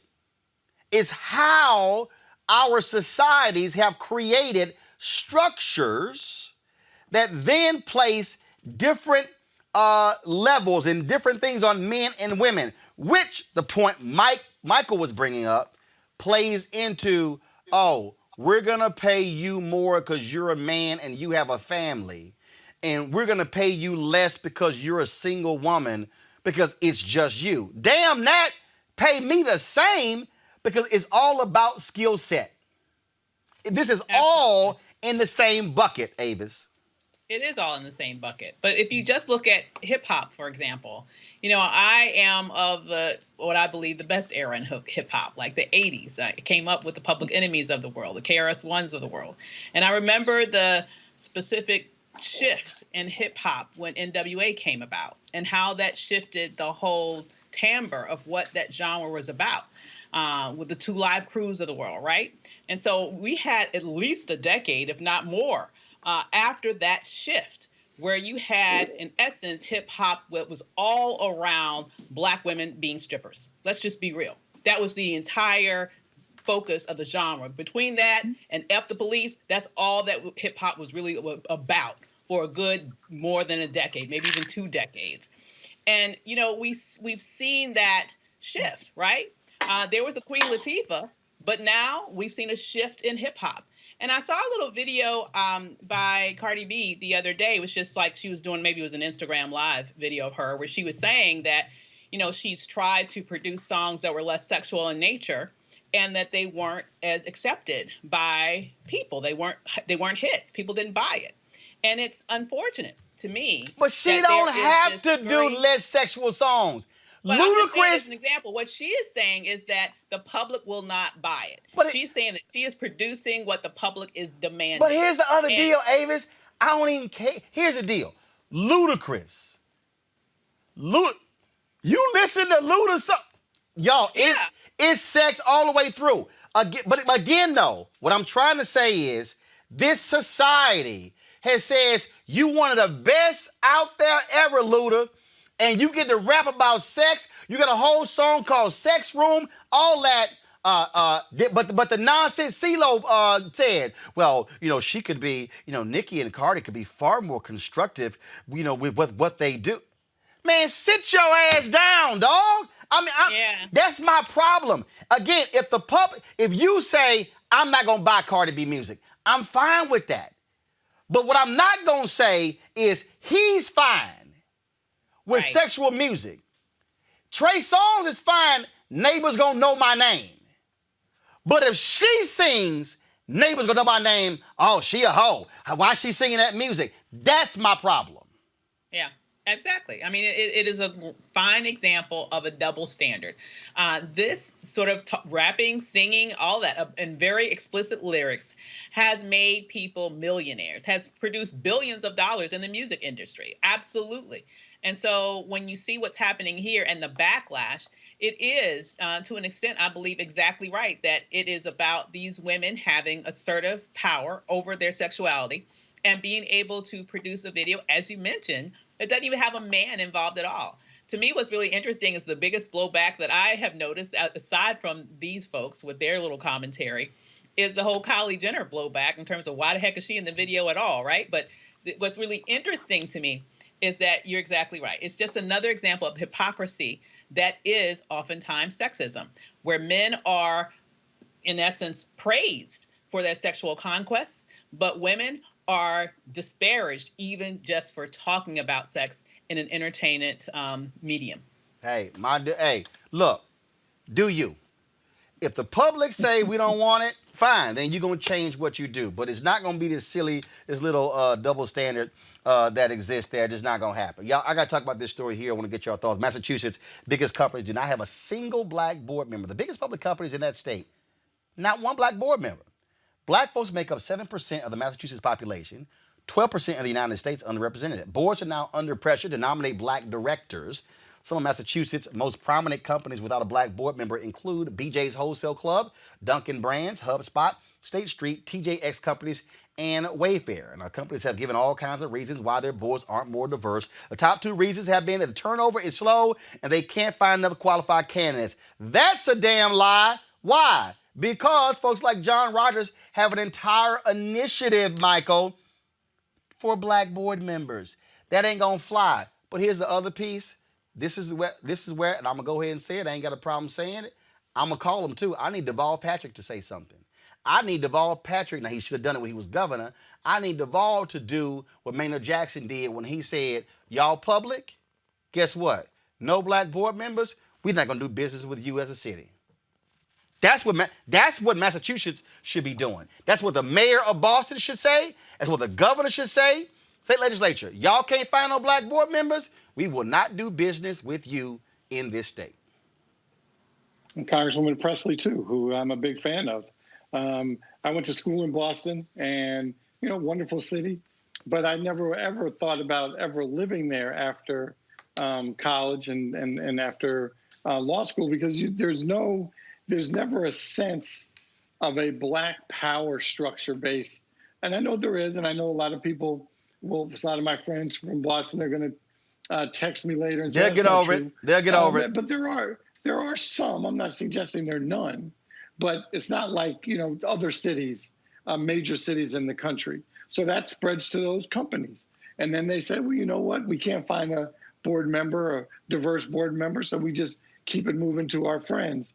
And until folks are held to account, like with anything else, like you mentioned, the initiative that John Rogers of Aerial Management does, Aerial Capital in Chicago, until they could have called him and said, hey, send us a couple candidates. But they chose not to. These are decisions that companies make till they're held to account. It's going to continue. Lenny. I mean, these are the ways that Black lives truly matter. You have to have Black leadership. And I remember when I was still living in Chicago, when I went on a trip with Reverend Jackson, and that was one of the things he actually brought up. People thought that he was talking about jobs on the lower end, and he's in these board meetings saying, nobody around this table looks like me, and I came here last year and brought this up, and nobody looked like me, and I came here 2 years ago, and nobody looked like me. These are things that when you start seeing progress, those are the things that you should be seeing. How do you get more diversity in leadership so that you are able to bring about first a sense of social justice, but even from an economic standpoint, if you're Dunkin' brand and you know that you sell an awful lot of coffee and donuts across the country, why wouldn't you want to have people towards the top of leadership knowing how to better serve communities where you can increase your market share? It's good business sense to be more diverse in a country of 330 million people. Unfortunately, when we talk about Black Lives Matter, too many people want to focus on what's going on in the streets and don't realize that when you're talking about systemic racism, you're also talking about the boardrooms. You're also talking about business ownership. You're also talking about the decision makers necessary to bring about the change. And if they're not diverse, that change is going to be slow, painful, or not coming at all. And they need to have some type of pressure points applied to them quickly to start showing that there's an error in their ways, and there are ways to remedy this in a proper sense. Avis. Absolutely. And I would be curious to know if they did actually put out a statement saying that Black Lives Matter, because, for a minute there were so many corporations that sort of jumped on the bandwagon, at least with talking the talk. But there's a difference between talking the talk and walking the walk. There's really no excuse for not having a Black board member in 2020. You cannot say that you can't find any. You cannot say that Black people don't exist. It is intentional. I would go as far to say that this is intentional. If you really want to exactly be able to shift your business in a way such that you will be able to continue to grow, given the changing demographics of this nation, and exactly what Lenny said, given how many Black people and Black communities that your business is located in, it really makes no sense that there is not Black representation. So my question is, why isn't there? The answer is because they don't want it to be. All right, folks. All right, a new round of anti-Trump ads, man, hitting him hard. Roll it. We've all heard Trump bash China. We have been ripped off by China. China. China. China. China. China. China. China. China. China. Chinese virus. I don't blame China for taking advantage of us. But when Donald Trump had his own clothing line at Macy's, did he make the clothes here in the USA? These are beautiful ties. They are great ties. The ties are made in where? China? Ties are made in China. Surely Mr. America kept those manufacturing jobs in America. You buy that at Macy's. Oh, it's just another lie. Donald Trump hugs the flag, but his clothing line is made in China. You're not one of the stupid people that keeps believing Trump's lies. Or are you?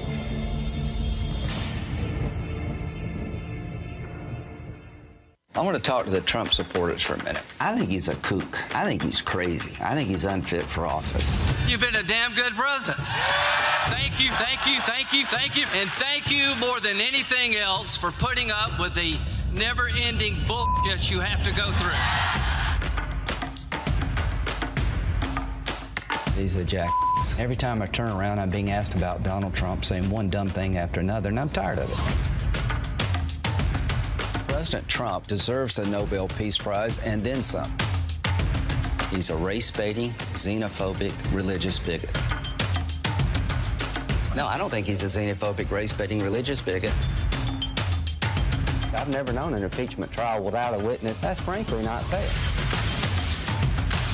I am clearly made up my mind, so I don't need any witnesses. Yeah, well, boo yourself. Trump's the best scoffer. So I don't give a shit. Over our dead bodies. If you don't like what a politician's doing, fire them at the ballot box. It's this guy, Lindsey Graham. He's one of the dumbest human beings I've ever seen. The Lindsay Must Go PAC, or LMG PAC, is responsible for the content of this communication. A foreign nation is targeting U.S. soldiers, and there has been nothing from the president. U.S. intelligence found that Russians offered a bounty if Taliban terrorists killed U.S. and British troops in Afghanistan. The information was presented to President Trump back in February. Neither the president nor his spokesperson has said whether Russia will pay a price. My dad was in the Navy. My uncle was in the Navy. My grandfather was in Korea.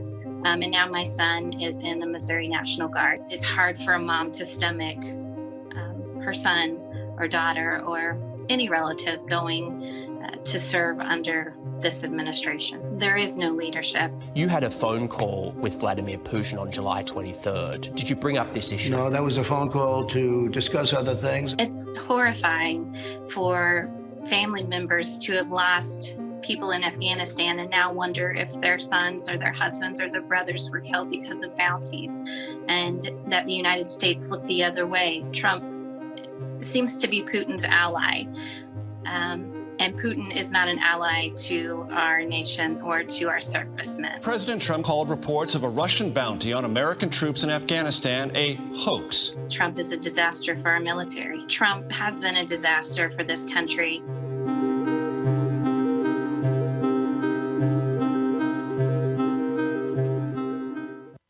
Black and Latino teenagers who were convicted, even though none of them did it. Vindication for the group known as the Central Park Five. Donald Trump took out full-page ads calling for the death penalty. Donald Trump! Donald Trump! You can't hide! You can't hide!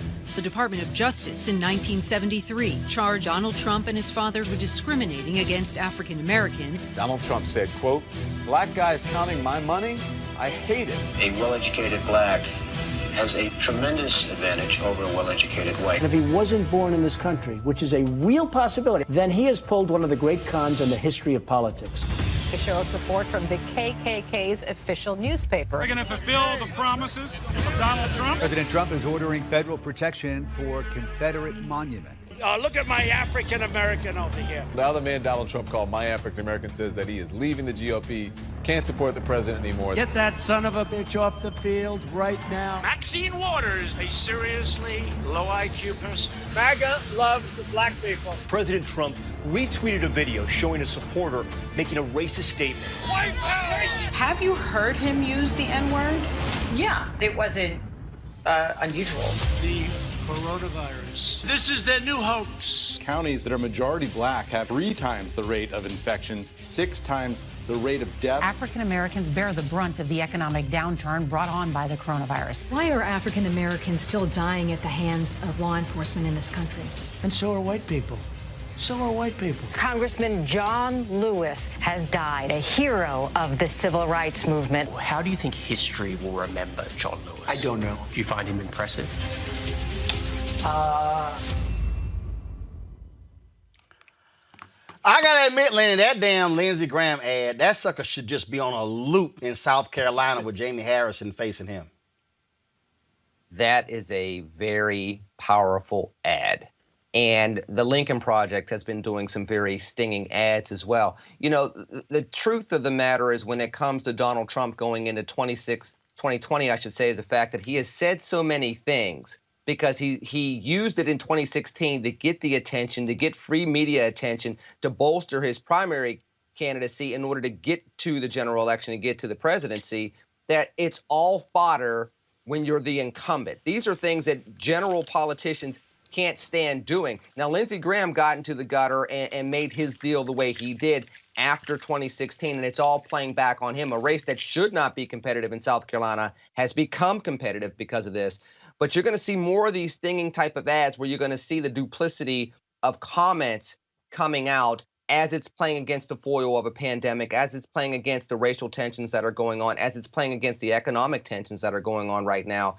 And again, when you have somebody that's not a politician, it's very easy for these things to be matched up together and put into a 30-second, 60-second, 120-second ad and be effective online or on television. Avis, when you have those mothers of members of the military doing those ads, nothing speaks more powerful than a mom talking about him being a failure protecting their children.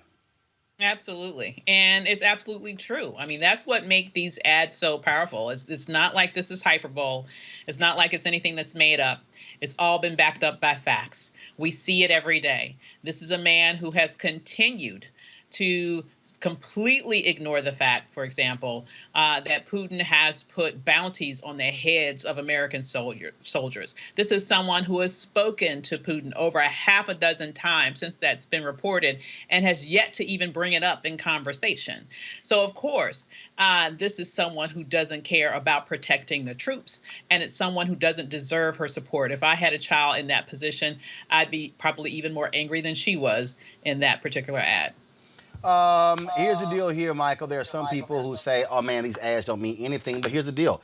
There are people who don't watch the evening news, who are not watching the cable networks or the broadcast networks. If you're able to target people with the China ad showing where his products are actually made, and all of a sudden you're hearing him yelling China, China, China, that could still be an effective ad. That could pull votes.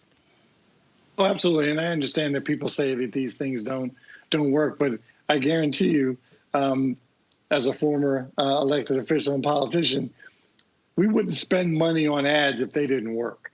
They do work. Right. I know people say they don't work. Like, so why do they keep spending? Maybe they don't work. Maybe they don't work for everybody, but they will certainly work for a whole lot of people. And you better believe Cory Gardner is dealing with them. Senator Collins is dealing with them. McSally is dealing with them. And they are under enormous pressure in this ad space because they're showing them walking past microphones, not defending fellow citizens when 45 says something stupid or racist. So they now have to come and pay the piper. And I don't know if they have enough change. All right, then. Lenny, Avis, Michael, I certainly appreciate it. Thank you so very much for joining me on this Monday. Thank you for having us. Folks, when we come back real quick, Jim Jones talks about these outdoor workouts. He's turning workouts into a block party. That's next on Roland Martin Unfiltered. You want to support Roland Martin Unfiltered? Be sure to join our Bring the Funk fan club. Every dollar that you give to us supports our daily digital show. There's only one daily digital show out here that keeps it black and keep it real as Roland Martin Unfiltered. Support the Roland Martin Unfiltered daily digital show by going to RolandMartinUnfiltered.com. Our goal is to get 20,000 of our fans contributing $50 each for the whole year. You can make this possible.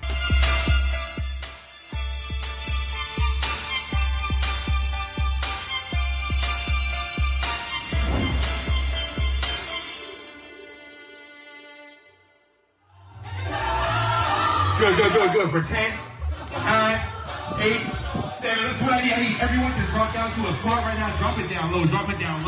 If you can't drop low, just put your hands in the air. Just put your hands good. Halfway in. Fitness trainer Jim Jones, man, what are you doing running around in a choir robe in the middle of the street? It's a little something we call rock the block, Roland. Where I pull up, I play some music. That was my Sunday service theme right there. Sunrise service. I pull up with a gospel style workout and we get people motivated. So how long you been doing this? Oh man, we've been doing this. So since the pandemic hit hard, right? So we just wanted to give people something to just look forward to, right? Just give them a reason to come out the house and just smile. And so you roll up and you got people who are, we're going to this video right here, folks. So you roll up, you got these people who are just on their doorstep, on their porch, in front of the house. And so what's the largest gathering you've had? Largest gathering we had was about 40 people. So what we do, we pull up to their house, so we keep everyone distant. So that the thing is, we want you to come out on your porch, maybe come out on your front lawn, keep everything spaced out. So we want to create a fun, healthy, safe environment for residents to just come out and, just have a little party. You don't have to work out. If you can't work out, we say just get out there and move, dance to the music. But we just want to get people, get their blood flowing during this pandemic. One of the things that I was showing us a video the other day of this spin class. Same thing. Here's another video we're showing right here.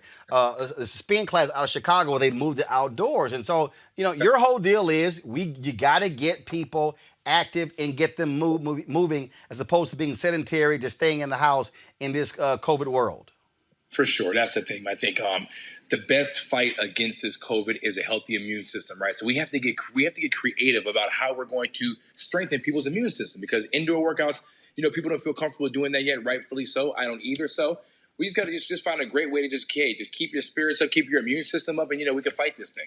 It's interesting. A lot of I was even when you work out, even when you're doing the diet, it's still a matter of how much are you moving. I was Damian Woody, ESPN announcer, former NFL player. He's dropped about 50 or 60, almost 70 pounds, and so we were commenting on DM, and he was saying you got to stay moving, and so it was so funny. He and I were talking, and so got the diet going, working out, but then when I look at my iWatch, I'm still looking at how much time I was under standing for a day. I was under in terms of how many steps I took for a day. So even though I was getting the diet right, and I still was working out, I still was not active like I normally am pre-COVID because you're walking and you're going more places, you're doing more things. For sure. No, you're 100% right, Roland. It's with everything being slowed down, you really just so the time that you do get active, you have to make sure that you're maximizing that time, right? Because like for myself, the 45 minutes I move a day, a lot of time that's might be the only 45 minutes you move. You're not running around like you used to. You're not traveling, so you really have to just kind of drill down at what you're doing before. You have to double what you're doing before. And so, okay, so we hear 10,000 steps a day. I read some study, they said, that's not really effective. Okay, is it? Do you still encourage folks to take 10,000 steps a day? Yeah, I encourage you to do that in addition to your workout, if that makes sense. So do your 45-minute workout every day, but then do your 10. Then try to get your steps in. Use your steps as kind of a supporting factor for the workout. All right. So with that, in terms of again, with our workouts and how we should be operating, how we should be moving, for the person who says, all right, man, fine. Where do I start? Just basic. Where do you get them to start? For sure. We tell people, just get up and move around. So I know, Roland, you're a great dancer in your own mind. So we tell people. Hold on. Now you know doggone well I can dance. Now let's not even talk about your rhythmless self. So take you for example, if you like to dance, just turn some music on and dance, right? So just do anything that will start to get you active. I think what you don't want analysis, but you don't want paralysis by analysis. You want to just analyze, what should I do, how should I start, and you do nothing, right? So we tell people, just do something. Get out there, dance, walk, ride a bike. You know what I'm saying? Get out there, do some air squats, do some push-ups, and roll. If you like rolling, you can do that percolator, You and I talk about this as well, and this is the last question for you. How folks say, I want to lose 30 pounds. Mm-hmm. Every time we've talked, we say, no, my focus is 5, then 5 more, then 5 more. That you minimize it as opposed to trying to come up with this huge number. For sure. Yeah, bro. It's like anything else in life, right? You got to take steps, right? Now, people have these huge goals. They're like, I got to lose 30 pounds. I have to lose 20 pounds. The doctor said this. I got to fit into this. Just stop all that, right? It's nothing in life. You don't make $1 million overnight, is what I tell people. You got to just kind of break it down and set yourself very small metrics. Small victories turn into huge wins. I tell people, so go 5 pounds, 3 pounds, 6 pounds, 1 pound. At the end of the month, you've lost 15 pounds, right? All right, Jim. That's it for us. All right, where can people reach you? How can they reach you if they want to do a fitness plan, a meal plan? What's up? On Instagram at GYMJONEZ. My website is Jim Jones, GYMJONEZ.fit. And you can catch me on Twitter. I'll tweet, Roland. You just retweet it. Everyone, you have a huge following. So yeah. You desperately need my help. Yeah, you desperately need my help. Yeah, you really, really need my help. Yeah. I mean, your tweet game is awful. Your tweet game is awful. We all don't have 1 million followers, Roland. We all don't have 1 million followers. You don't. You have 583. You don't even have 600. Right. So people out there, could y'all go to my iPad, please? If y'all out there, please, could y'all just go to Jim Jones Global, GYMJONEZ Global. Y'all, please, can y'all at least get him to 600? I'm tired of seeing him at 583. So can y'all please get him to 600? And so I would greatly appreciate that. His Twitter handle is GYMJONEZGLOBAL. Please, his 580. Now he has 584. So one of our people clearly. So if 16 more of you could please join his Twitter page. I promise he's going to tweet more when it comes to exercise and fitness and things along those lines or if he doesn't, I will cuss him out. You will do that for sure. You will follow through on that. Yes, I will. Yes, I will. And if y'all want to provide him with some dance lessons, go right ahead as well. All right, Jim, I gotta go. Sounds good, Roland. Peace, brother. All right, thanks a bunch. All right, folks, that is it for us. We got to go. Please don't forget, if y'all want to support what we do, join our Bring the Funk fan club. We have approaching 11,000 folks who join our fan club. Our goal is to get, of course, 20,000 by the end of the year. So we just got 5 months to do it. We need y'all to join right now. More than 3,000 of y'all, 3,500 of y'all on YouTube right now. Y'all can join right here on YouTube. You don't even have to use anything else. Cash App, $RM Unfiltered. PayPal.me/R Martin Unfiltered. Venmo.com/RM Unfiltered. If you want to send a money order, please do so to New Vision Media, NU Vision Media Inc., 1625 K Street Northwest, Suite 400, Washington, D.C., 2006. Folks, I shall see you guys tomorrow. Don't forget, go to vote.org. Vote.org, where you can check your registration. You can register to vote. You can also request your ballot. We want you to absolutely be ready, be informed, and get yourself ready for the election. You can't vote unless you're registered. Make it happen. Tell a friend, tell a family member, tell a church member. We can be the difference. I'll see y'all tomorrow.